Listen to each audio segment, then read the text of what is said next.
It was the perfect crime, flawless execution, a $2.7 million payday, and not a single clue left behind. The Brink's heist of 1950 rocked Boston. But where did the money go? Who betrayed who?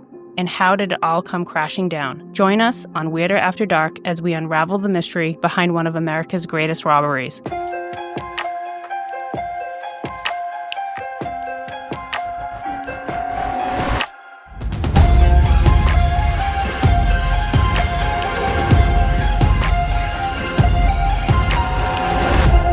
Welcome back to Weirder After Dark, the podcast where we get into all things New England weird. My name is Sean. I'm here with my two co-hosts. I'm Chris. And I'm Kathy. And it took us 3 times to record that today. But we have some great news, everyone. We are officially on episode 20. Let's go. 20 episodes. Big accomplishment. Kathy and Chris, how are we feeling? I'm excited. I actually am kind of shocked that we are still here. Yeah, 20 is a milestone. I like it. Yeah, not only is it just like a cool number, but like statistics show that like we are officially 1%ers, guys. We are 1%ers. I never thought I would be a 1%er. Yeah, we're still broke, but we are 1%ers in the podcasting world. Only 1% of podcasts get to episode 20, and we are there, and we are past it. We've got 4 or 5 more already recorded down the pipeline. Yep. Like, first off, congrats. This is cool. Yeah, this is cool. Yes. This is cool. But I think we also, not just congratulations to us, congratulations to the gang. Like, thank you all for tuning in, for sending your thoughts and feedback and interacting with us. Like, I don't know, if we were on episode 10 and like we had like 3 listeners, I don't know if we'd be here right now. We definitely would not still be here. Yeah. We definitely don't look at the listening numbers every Tuesday when we drop an episode at all. No. We're not obsessed. No. You know, Sean, the only way I was ever going to become a 1%er was to join a violent biker gang. So this is a life accomplishment for me. Oh, good. Congratulations. I'm glad we decided to go a different route. Me too. Yeah. Could you imagine Chris in a biker gang? Like, No. Absolutely not. You'd be like the quietest biker Yeah. member. He's like the least violent person I know. Yeah. Leading them all in meditation. Yeah. We're going to do Reiki today at the biker meeting. To celebrate our episode 20, today's story is on a stick-up. Is that right? That is right. Have you heard of the Brink's armored car depot robbery? No, No? I haven't. It, No, I have not. It happened in Boston. What? I'm familiar with like the Gardner, the art museum one, that heist. That is a different one. Okay. Noted. I know Yeah. they hit a bunch of Brinks trucks in the 70s in Revere, but I never heard of the depot. This one was the actual depot where all the trucks go and they unload. I used to work at Staples in my youth, and the Brinks guys would come in and like take the funds from the safe and go to the truck, and I've definitely had intrusive thoughts. Being like, could I get that money? The answer would be no. I never tried. But Sizing this guy up. yeah. He's got a gun, Sean. Yeah, but I'm 17 and invincible. But I didn't do it. Probably Well, for that's the best. good. Yeah. That's good. Yeah. I mean, if you had, we wouldn't be here. So. True. Yeah. Yeah, we'd be visiting you in prison right Yeah. now. Could we do podcasts from prisons? Like, is that a thing? How are Probably. you going to sneak in all of this equipment, Sean? I'm just saying it could be another way for me to be in the 1%. I got a prison podcast. I'd listen. Yeah. Oh, man. Well, I'm excited for this, Kathy. I have not heard of it. And let's talk about making some money the illegal way. Okay. Well, this is an exciting story, and I was fascinated by it. We're going to get started. On the evening of January 17th, 1950, just past 7 p.m., 7 masked men slipped into the Brink's armored car depot on Prince Street, deep in Boston's North End. They passed through 4 secured doors, moving silently and with precision, eventually reaching the second floor, where 5 unsuspecting employees were in the middle of their shifts. Dressed in dark Navy-style peacoats, chauffeur caps, and gloves, the men hid their faces behind eerie blank Halloween masks. They didn't speak as they moved, they made no sound, and they moved with a purpose. Well, I can already say that you and I are ruled out as bank robbers, moving silently and quietly. Wasn't us. It was not us. Chris, you're still on the table. You guys are off the suspect list. Yeah. This is already starting to sound like an inside job. Yeah. They got through the secure doors. They knew where they were going. Mm. The employees were quickly forced to the ground at gunpoint, hands tied behind their back, tape pressed over their mouths. One employee's glasses were knocked off in the scuffle, lost somewhere in the chaos, never to be found. The robbers moved with purpose and confidence, as if they knew exactly where to go and what to take. Their calmness, however, was briefly shattered by a sudden, unexpected sound of a buzzer, sending a jolt of surprise through the group. Unsure of what or who it could be, They ripped the tape from one of the employees' mouths. The employee explained that it was just the garage attendant calling in. By sheer luck or fate, the attendant turned around and left, unaware of the masked men waiting just beyond the door. Oh, what a twist of fate indeed. Yeah. So what I read was they were actually, if he hadn't walked away, they were going to open the door and grab him and take him as a hostage, Yeah. but he just walked away. Oh, so lucky. He thought that the employees had left for the night. Smart man. Yeah. Can I also just call out the guy's glasses fell off and they never found him again? Remember that. Ooh. All right. Oh, okay. That's noted for a reason. In less than 30 minutes, the masked men disappeared into the night, hauling 14 canvas bags stuffed with cash, coins, checks, and money orders. When the counting was done, the haul stood at more than $2.7 million, the largest robbery in U.S. history at that time. $2.7 million. Like, what does that even weigh? Like 14 canvas bags full of cash? It's just about a half a ton. Wow. Yeah, that's a lot of money. There were 7 people, too, that ultimately got in there. That got in there, but that's not the entire crew. How much would it have to be worth? I just did some quick math. That's about $328,000. It's split 7 ways. $328,000 to risk life in prison. Not worth it. Not worth it to me. No, not today. Maybe in the 50s. Oh, true. It's worth a lot more in the 50s, huh? And think about it. They did this in less than a half hour. Within minutes of the robbers fleeing the scene, one of the employees managed to free themselves and rushed to call the police. As officers arrived, FBI special agents were right behind them, ready to join the investigation. The investigators had very little to work with. Aside from basic descriptions of the robbers' clothing and height, only 3 pieces of evidence were left behind: the rope and tape used to bind and gag the employees, and one chauffeur's cap. While gathering statements, investigators learned that the robbers had also stolen 4 revolvers. The make and serial numbers were carefully logged in case any of the guns surfaced down the line, a potential key piece of evidence. From the start, authorities suspected this wasn't the work of small-time crooks. They believed it was part of something bigger, possibly tied to Boston's organized crime families. Detectives and agents began pulling in suspects, questioning and pressuring anyone they thought might know something. That pressure quickly spread beyond Boston, reaching organized crime circles across the country, as the feds made it clear they wanted answers, and they wouldn't stop until they got them. To be fair, they didn't focus only on the alleged crime family suspects. They also looked into Brink's employees, past and present, as well as salesmen, messengers, and anyone with regular access to the facilities. But despite all the digging and interrogations, not a single solid lead emerged.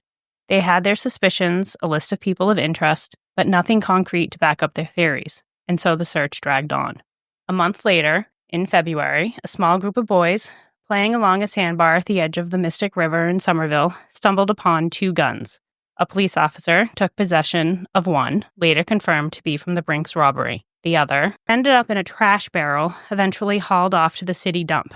So searchers scoured the area and the river, hoping to recover the other 3 weapons, but they came up empty. And despite the lack of finding physical evidence, authorities finally got a break through endless hours of interviews. A witness reported seeing a 1949 green Ford stake body truck with a canvas top parked near the Prince Street door around the time of the robbery. It was a perfect getaway vehicle, big enough to haul 14 canvas bags stuffed with cash, coins, and checks, along with the crew itself. Just weeks after this lead surfaced, in March, investigators made a discovery at the dump in Stoughton: the dismantled, smashed, and torched remains of a green 1949 Ford stake body truck, carefully concealed in fiber bags. The truck had been reported stolen on November 3rd, 1949, from a dealership near Fenway Park. No one could say who stole it or who destroyed it, and the leads tied to the bags were all dead ends. But there was one coincidence investigators couldn't ignore. 2 men on their growing suspects list just happened to live in Stoughton. Joseph Specs O'Keefe and Stanley Gusciora, both Stoughton residents, had long rap sheets and solid reputations in Boston's underworld and down the East Coast. These 2 were the muscles, the strong arms of the operation. If something needed doing, no matter how risky, they were the ones to handle it. When questioned, both men gave shaky alibis. O'Keefe claimed he left his Boston hotel around 7 p.m. on January 17th, but when authorities tried to track him down after the heist, he was nowhere to be found. His excuse? He had been drinking at a bar. Strangely enough, Gusciora had the same exact story. He too had spent the night at a bar. Okay, 2 guys from Stoughton spending the night at the bar, not that big a coincidence. Yeah, checks out. Yep. Yeah, but both of them leaving at around 7 p.m. to go to the bar to do that. Desperate to link them to the Brink's robbery, investigators jumped on the discovery of the truck. With a search warrant in hand, they raided both men's home, hoping to find anything that could tie them to the stolen truck or the heist itself, but they found nothing. Then in April, authorities got a tip that there was cash stashed in one of the homes of O'Keefe's relatives. They searched the place and did find a few $100s, but without a way to link it to Brink's, this was a dead end too. So while O'Keefe and Gusciora had worked together before, they shared another key associate, Anthony Pino. Remember that this list of suspects investigators were keeping an eye on? Anthony Pino, he was right at the top, a well-known figure in Boston's organized crime world. His specialty was casing locations, figuring out the best way to get in and out without a trace. He was already the prime suspect in several unsolved robberies, but police had never been able to prove anything. When questioned about his whereabouts on January 17th, Pino had an alibi, one that almost seemed a little too perfect.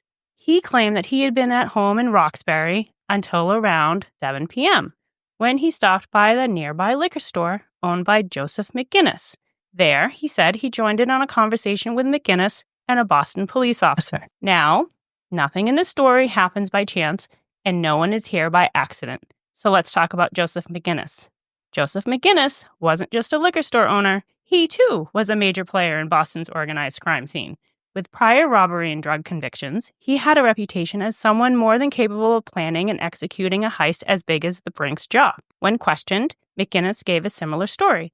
He had left his house at just before 7 p.m. on the night of January 17th and met up with the Boston police officer shortly after. Given his status in the criminal underworld, investigators weren't buying the idea that a group of small-time crooks could have pulled off this job without him knowing, because if McGinnis wasn't involved, he would have known who was. But unfortunately for the authorities, there was absolutely nothing connecting these men to the crime, so they had to keep digging. In the meantime, the suspects carried on with business as usual. On June 2nd, O'Keefe and Gusciora set off for Missouri, supposedly to visit Gusciora's brother's grave. But as one does on a solemn trip like that, they decided to pull off a few robberies along the way. Their crime spree didn't last long because on June 12th, both men were arrested in Towanda, Pennsylvania. Attempts to bail them out failed, and on September 8th, O'Keefe was sentenced to 3 years in Bradford County Jail and fined $3,000. Gusciora, meanwhile, was acquitted of the charges in Towanda, but was extradited to McKean County to face trial for burglary, larceny, and receiving stolen goods.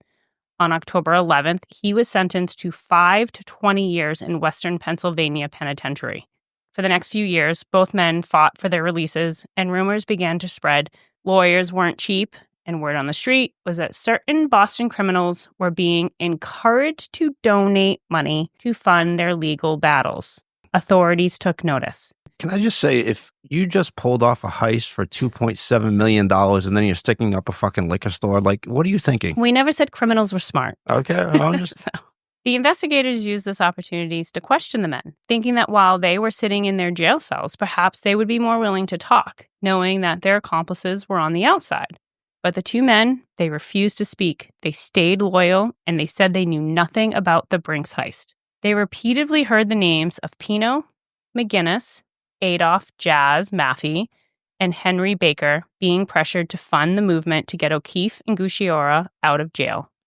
But it was also believed by those in the crime world that they were part of the group that pulled the Brink's heist off. While all this was happening, Pino was dealing with his own legal troubles. To fully understand his predicament, we need to rewind a bit. Pino was an illegal immigrant from Italy who had been in trouble with the law long before the Brink's heist. In 1943, he was arrested for a minor offense involving less than $100, but the case was shelved and never pursued. However, while serving time in state prison for breaking and entering with intent to commit a felony, the Immigration and Nationalization Service, INS, moved to deport him. Authorities had just cause. His criminal record included a second charge, assault against a young girl, but Pino fought back. He managed to get one of his convictions removed, and in a stunning turn of events, he was pardoned by the governor of Massachusetts. Now, Why? Wait, What? why? I I don't know. I couldn't find one. We got this gangster finally getting caught, and they're just like, nah. Was he that well connected that the governor pardoned him? I mean, I would that's crazy. assume. I mean, I hate to say it, but that was the rumors, right? Of back in the day that politicians were well known to be connected to the underworld back then, right? Wait, you're telling me that Boston politicians are sometimes on the take? I am not saying anything. With the larceny conviction erased, the grounds for his deportation disappeared. Now, fast forward to after the Brinks heist, Pino was a prime suspect, and the authorities were desperate to pin something on him. Digging into his past, they pulled his old 1943 case file off the shelf, took him into custody, reigniting the fight to deport him. Over 2 years, he battled in court, taking his case all the way to the Supreme Court. In the end, the court ruled that his 1948 larceny conviction, which had been revoked and placed on file, did not meet the legal finality required for deportation. In short, he was allowed to stay in the United States. So really, I think the authorities were just using this as a way to put pressure on him, maybe trying to get him to talk. They had no chance in court, but they were trying to get him to turn over on the other guys, sure. Yeah. So Pino, he was feeling the pressure from all sides. He was draining money for legal fees for himself, fighting with the cops, and worst of all, O'Keefe and Gusciora were demanding he fund the legal battle in Pennsylvania. He was being pushed and getting closer and closer to the edge. Before we went down that rabbit hole, I mentioned 2 additional suspects, Adolph Jazz Maffey and Henry Baker. When questioned, Maffey couldn't provide a single witness or even a vague explanation for his whereabouts on the night of the heist. Despite being known in the crime syndicate at the time, there's surprisingly very little about him in historical records, other than the Brinks heist. The only notable mention is that in 1954, he served a year for income tax violations. Honestly, if you're being interrogated by police, like, that's almost probably the best play to do. Like, where were you on the night of January 17th? I don't know. Like you literally have no idea what you're doing. I don't know. I mean, Sean, do you remember where you were on January 17th? Of this year? I don't know. Seriously, I don't know. That's a solid answer, right? I don't know. I'm not coming up with an alibi. I can come up with an alibi for yesterday. I can tell you what I was doing, but January 17th? Fuck off, bro. I don't know what I was doing yesterday. Like, I mean, I suppose I could, like, go look at bank statements and, like, try to figure it out. Probably try to but I don't know. I don't know. And they didn't have bank statements, really, right? Oh, the beautiful part of the 1950s. Yeah, they paid with cash, right? So now I just go, Alexa, where was I on January 17th? I mean, now they already know where you were on January 17th. Henry Baker, another figure known to be chipping in for the O'Keefe and Gusciora legal defense, had a long history of bouncing in and out of prison. When he was released from Norfolk Prison in August 1949, just 5 months before the heist, Pino was waiting outside to personally drive him back to Boston. As for his alibi on January 17th, Baker claimed he had dinner with his family. Then at 7 p.m., he took a 2-hour walk around the neighborhood, seeing and speaking to no one, leaving him with no one to corroborate his story. Years were passing, the suspect list was growing, and the investigators knew who had pulled off the heist, but without a smoking gun, they couldn't make the charges stick. Luckily for law enforcement, these guys just couldn't stay out of trouble. O'Keefe, fresh out on a $17,000 bond, immediately found himself tangled in more legal trouble. He went back to Boston, faced a probation violation hearing, posted another $1,500 bond, and now needed even more cash for legal fees. And at this point, he was getting bitter. While it didn't seem like the others were doing much better, they were constantly in and out of jail as well. O'Keefe was starting to feel like he was the one getting the short end of the stick. O'Keefe was fuming, and the rumors were flying. Word on the street was that Maffey and Baker weren't exactly his favorite people anymore. He believed they had swindled him out of his cut of the Brinks money. Whether that was true or not, Baker wasn't sticking around to argue. Him and his wife conveniently skipped out of town for a vacation just as O'Keefe arrived back in Boston. As the weeks passed, O'Keefe reached out to some of his co-conspirators, and while the feds hoped he'd get his hands on some cash, he came up empty. Frustrated and desperate, he hatched a bold plan with a Boston racketeer, one who had helped organize the Pennsylvania Legal Fund. Together, they did something no one saw coming. They kidnapped one of their own and demanded ransom from the rest of the gang. What? So they're starting to turn on each other. The pressure from the cops is working. O'Keefe is pretty pissed. He's not getting anything from the rest of the guys. And this wasn't just any suspect. They snatched Vincent James Costa, Pino's brother-in-law. The authorities already suspected Costa had been involved in the heist. He had supposedly worked until 5 p.m., gone home for dinner, left his home at 7 p.m. to go back to work until 9 p.m.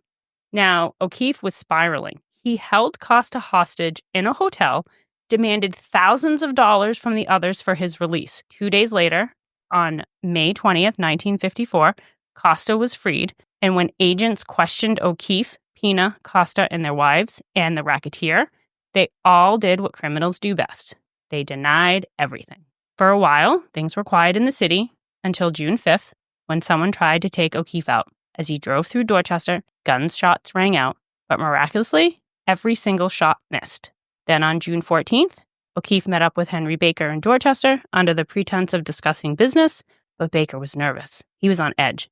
In the middle of their discussion, he suddenly pulled out a gun and fired. He missed every single shot. With no other option, Baker fled the scene. Just 2 days later, the third attempt on O'Keefe's life came. This time, in a hail of over 30 bullets, he was shot in the wrist and chest, but somehow survived. When police arrived, they found him wounded, but with a .45 caliber pistol. The man arrested for the attack, professional hitman Elmer Trigger Burke. What a name. Trigger. Elmer Trigger. Trigger. Burke. Professional hitman. Yeah. So they hired outside of the gang for somebody to go after him because they obviously They don't can't do shoot it. straight. Yeah. They can't do it themselves. Despite his injuries, O'Keefe took off again. He was eventually caught in Leicester, Mass., and then sent back to Boston for violating probation on a gun charge. Knowing the local prison wasn't safe for him, authorities sent him to Hampton County in Springfield instead of Suffolk County, hoping to keep him alive. Meanwhile, investigators kept uncovering more suspects. One of them was James Faraday, a notorious armed robber convicted in 1936 and 1937. Released from prison in 1944, he was on parole until 1954, when he went back behind bars for parole violations, including drunkenness, refusing to seek work, and consorting with criminals. He was released 7 months later. Rumors swirled that Faraday had played a key role in the Brink's job, allegedly using binoculars to spy on victims before the crime. When questioned about his whereabouts on January 17th, his alibi was weak. He claimed he'd been bar hopping from 5:45 to 7:45. Other key associates include Michael Geegan and Thomas Richardson, both early suspects in the investigation. They had a history of crime together, served time, and had deep connections within the group. When questioned, Richardson claimed he had been job hunting that day, but ended up drinking after the unsuccessful search. Geergan, on the other hand, insisted he had stayed home and didn't hear about the heist until the next morning. The final suspect was Joe Barfield, a skilled getaway driver and close associate with McGinnis, known as one of the best. He might have played a crucial role. When questioned, Barfield claimed he had spent the entire month of January on a bender, drinking from New Year's Eve through the end of the month. However, one of his girlfriends contradicted his story, stating she had seen him the night of the heist, and he was sober. So with that, we now have 11 suspects. By 1955, it was clear these guys were getting into trouble, spending the money, but the authorities still couldn't trace the stolen cash. Meanwhile, O'Keefe sat in jail, growing angrier by the day. He reached out, demanding his cut, sending letter after letter, but the others refused to respond. Then reality set in. O'Keefe had 2 choices. 1, rot in prison for years. 2, fight for his freedom, rack up legal fees, and if he did get out, risk being killed. I mean, there had already been 3 attempts on his life. Pretty safe to assume they weren't going to stop until they finished the job. While he sat in his 6x8 cell, his co-conspirators were free, living their lives. Finally, on January 6, 1956, at 4:20 p.m., O'Keefe made his choice. He was done. All right, he said, what do you want to know? Here's how they did it. The Brink's heist was Anthony Pino's masterpiece. He first conceived the idea in 1947, 3 years before the crime. The last man he recruited was Joseph Specs O'Keefe. The crew spent a year planning, but when Brink's relocated from Federal Street to Prince Street, they had to start all over. Using binoculars from nearby rooftops, they studied the workers' routines, tracking their every move. Over time, each gang member entered the building, after the workers left for night, familiarizing themselves with the layout. They broke in just to learn about Just to the learn the layout. layout. That's brilliant. Their biggest advantage, the keys.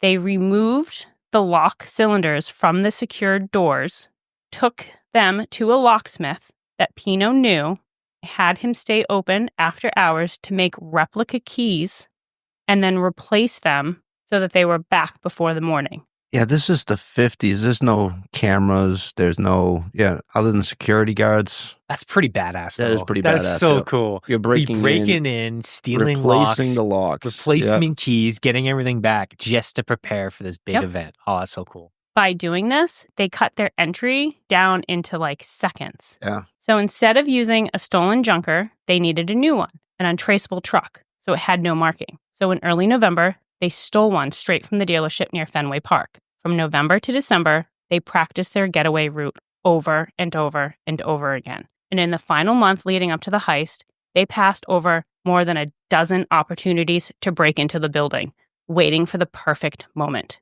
On the night of January 17th, 1950, the men gathered together and Pino distributed Navy-style peacoats, chauffeur caps, Halloween masks, and gloves. They wore rubber-soled shoes to silence their footsteps. The truck pulled up behind the darkened Brink's building. Everyone but Pino and Banfield got out and waited. Across the street, Costa perched up on the rooftops, eyes locked on the building, waiting for the perfect moment. Then he gave the signal. The crew moved swiftly, each one having their own specific key to unlock the door so the other would follow through. They passed through the security checkpoints effortlessly, heading to the second floor, where they took 5 employees by surprise. The workers were tied up, gagged, and silenced as the gang filled their bags with cash. The only hitch? The garage attendant walked by, but left without raising an alarm. Within minutes, the crew exited, piling into the waiting truck on Pinch Street. Costa slipped into a stolen car that was pre-parked for his getaway. The truck, the men, and their loot were unloaded at Maffey's parents' house in Roxbury. Banfield disappeared to hide the truck. Geergin, on probation, slipped off early, knowing the cops would probably come looking for him. Inside, the men dumped the stolen cash. O'Keefe later told authorities he found a random pair of glasses among the stolen goods. No one claimed them, so they destroyed them. This is what you called guilt knowledge. Only the robbers would know about the stolen glasses. Yes. Before parting ways to solidify their alibis, the men stashed $380,000 in a coal hamper, which Baker removed for security. Pino, Richardson, and Costa each pocketed $20,000 up front. The next day, January 18th, O'Keefe and Gusciora each received $100,000, which they stuffed into O'Keefe's car. But with investigators watching him closely and later being taken into custody, O'Keefe asked McGinnis to move the car from Blue Hill Avenue in Boston because inside the car sat $200,000 in stolen cash. I don't know who just leaves $200,000 worth of stolen cash in your car on the side of a road, but that's what they did. Yeah, I could think of better places to hide it, but hey. When McGinnis and Banfield returned the money, it had been transferred to a suitcase, and O'Keefe swore $2,000 was missing. When nowhere safe to hide it, O'Keefe entrusted Maffey with the cash, keeping only $5,000 for himself. He never saw the rest of it again. O'Keefe wasn't just betrayed, he felt like he was set up. The final straw, for him, the stolen getaway truck was dumped in Stoughton, his hometown. To him, it was a clear message. He felt he was being framed as the fall guy. So, on January 11th, 1956, the United States Attorney officially charged the men in connection with the Brink's heist.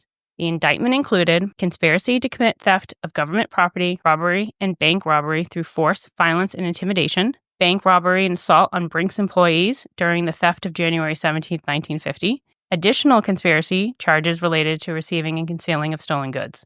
The very next day, January 12th, just 5 days before the statute of limitations was to run out, they were 5 days away from not being able to have charges brought against them.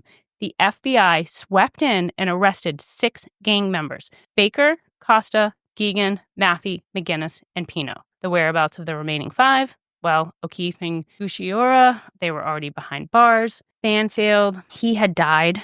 Faraday and Richardson, they were on the run. The 2 fugitives still at large. FBI placed them on the 10 most wanted list. Remember we were saying criminals aren't the smartest? Well, their freedom was short-lived because on May 16th, 1956, the authorities tracked them down, and they were hiding in Dorchester in an apartment. They didn't really go very far. So they ran to Dorchester. Across town line. Yeah, they just went to Dorchester. I don't know. Hey, sometimes the best place to hide something is right In plain sight, Yeah. I guess. With all men now in custody, the stage was set. The trial for the largest heist in U.S. history was about to begin. The Brink's gang was caught, but there was still one major problem: the money. O'Keefe had no idea where the others had hidden their shares. The gang wasn't talking, and the feds were completely in the dark. But sometimes random acts set off a chain of reaction no one sees coming. Down in Maryland, an arcade worker flagged down a police officer after being handed what he suspected was a counterfeit $10 bill. The officer took a closer look. The bill was worn, musty, had a strange odor. And when the worker pointed out the guy who gave it to him, he was questioned, and it was discovered that the man was carrying a thick roll of cash. The guy was brought into the station and questioned, and when the bills were examined, it was determined that they weren't counterfeit, but when they ran the serial numbers, the results stunned them. Nearly every dollar came from the Brink's heist. At first, he played it off. "Oh, I just found all this money," he told the officers. The Baltimore police called the FBI, and they, of course, weren't buying the "I just found it" line, especially since he was a low-level petty criminal from the Boston area. A search of his hotel room turned up even more cash. He had a total of $4,822, and $4,635 of that was directly linked to the robbery. Now, facing serious time, the suspect decided to talk. He told investigators he got the cash from a man named Fat John. My boy, Fat John. The money had been hidden behind a panel in a wall inside an office on Tremont Street in Boston. According to him, Fat John had offered him $5,000 if he helped circulated $30,000 worth of stolen bills. When the FBI searched the office, they found a cooler sealed inside the wall. Inside the cooler, more than $57,000 in cash. Of that, $51,000 of it was positively identified as money from the Brink's heist. Fat John and an associate was arrested on the spot. Later, they were convicted for possessing stolen money from the heist. At last, a piece of missing fortune had been found, offering investigators a few critical clues. The recovered money showed signs of decay and had been rewrapped after decomposition had begun. Evidence suggested that it had been buried in sand and ash inside a canvas container, probably the canvas bags, sure, and had been hidden behind the wall. Investigators also determined the money must have been placed in Tremont Street after April 1956, as ongoing construction before that would have uncovered it sooner. Despite this breakthrough, though, $1,150,000 remained unaccounted for. It's still out there? Still out there. No way, really? It's still out there. It's like circulating It's out in there? some Dorchester basement. Probably. Wow. Yeah. No kidding. As the trial date approached, O'Keefe wrestled with the personal dilemma. His friend Gusciora had been by his side through everything. He had done time without turning on him. Betraying Gusciora in court felt like an impossible decision. But O'Keefe also knew that he couldn't selectively testify. It was all or nothing. Then fate made the choice for him. On July 9th, Gusciora was transferred from Pennsylvania to Massachusetts for trial. While receiving medical care, he was visited by a clergyman. As he stood up from his bed, he slipped, hit his head, and collapsed. 2 hours later, he was dead. An autopsy revealed he suffered from a brain tumor and acute cerebral edema. With his friend gone, O'Keefe had no more reservations. He was ready for the trial to begin. In August 1956, the defense team filed multiple appeals. All were denied. Jury selection was a grueling process. Authorities interviewed 1,200 potential jurors, followed by 500 more after the defense challenged the initial selection. Finally, 14 jurors were chosen. The trial officially began in September and spanned weeks, with over 100 witnesses testifying. But in the end, only one witness truly mattered, Joseph Specs O'Keefe. Taking the stand, O'Keefe detailed everything, from the meticulous planning to the daring heist and the roles each of the remaining 8 men had played in the crime. On October 5th, the trial concluded and the jury adjourned for deliberation. And after just 3.5 hours, the verdict was in. Guilty. On October 9th, Judge Fort delivered the sentence. Pina, Costa, Maffey, Geoghegan, Faraday, Richardson, and Baker each received life sentences for robbery, 2 years for conspiracy to steal, and 8 to 10 years for breaking and entering. McGinnis, who wasn't there the night of the crime, received a life sentence on each of the 8 indictments that charged him with being an accessory before the fact in connection with the Brink's robbery. With that, the Brink's heist crew was officially finished. As for the money, well, that's still missing. And now I have fun facts. Are you ready? Yes. Okay. The heist was later made into a movie, The Brink's Job, in 1978, starring Peter Falk, playing Pino. And when the movie was released, they celebrated it for a whole week and declared it Brink's Week in Boston. The filmmakers and the last 2 surviving robbers out on parole, McGinnis and Pino, not quite sure how they got out on parole if they were sentenced to life. Plus multiple years, right? Yeah. That's wild. Actually took part in the parade and spoke at events throughout the city. One event being held at Harvard University, and when they entered the room, they received standing ovations. That's crazy. I mean, I guess They're celebrities. if you did your time, Yeah. which doesn't sound like they did, They did some of it. yeah, some of the time. But yeah, they got standing ovations. So What? yeah, What a cool story, though. To think if they just did things a little bit differently, they if all they could have just got away been with nice it. to O'Keefe. Yeah. It was the perfect crime, but they just could not keep themselves out of trouble. They couldn't keep their heads Yes. down, and they couldn't keep fighting amongst each other. Well, I think O'Keefe might have been onto something because he was the last guy chosen. Yeah, I mean, every job like that, they have a fall guy in mind just in case things go south that Yeah. they're setting up from day one. That was probably O'Keefe. I think so.